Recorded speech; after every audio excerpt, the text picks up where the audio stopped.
Host. The Republican Party, the gift that keeps on giving. Just when you thought they couldn't stretch the bounds of political reality any further, they surprise us all with a new proposal, a third term for Donald Trump. Because who needs the 22nd Amendment when you've got a fan base that treats the Constitution like a choose-your-own-adventure book? Host. Now let's take a moment to appreciate the audacity here. Crime. Andy Ogles and friends are suggesting we extend presidential term limits from 8 to 12 years. Because when your presidency is as stable and scandal-free as Trump's was, why not double down?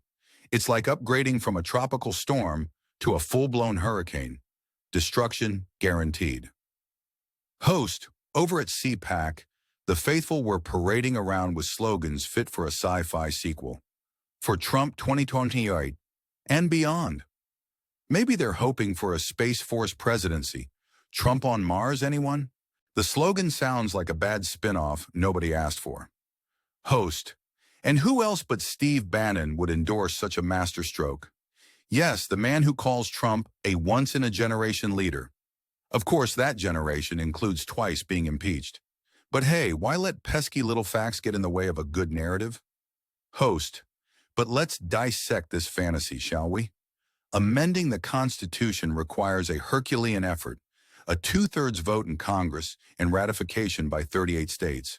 Or option B, a constitutional convention called by 34 states. So basically, they're banking on a miracle, akin to finding a unicorn in your backyard. Host. Now some might argue this is all just a tactic, a way for Trump to keep his grip on power and ensure Congress stays in his orbit. After all, why not dangle the prospect of a third term to keep everyone guessing? It's the political equivalent of saying, I might come back, so don't get too comfortable. Host.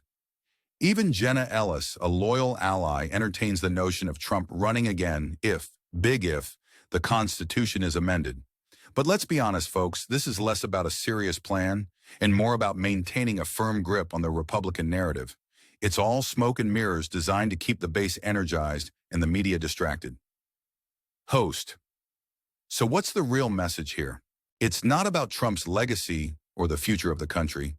It's about fear. Fear of losing influence. Fear of change. Fear of moving beyond a leader who thrives on division and chaos. Host. So what do you think? Is this a strategy we can afford to ignore? Or is it high time we call out the absurdity for what it is?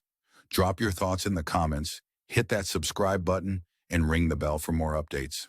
Let's keep the conversation going, because when political theater becomes reality, we all have a role to play.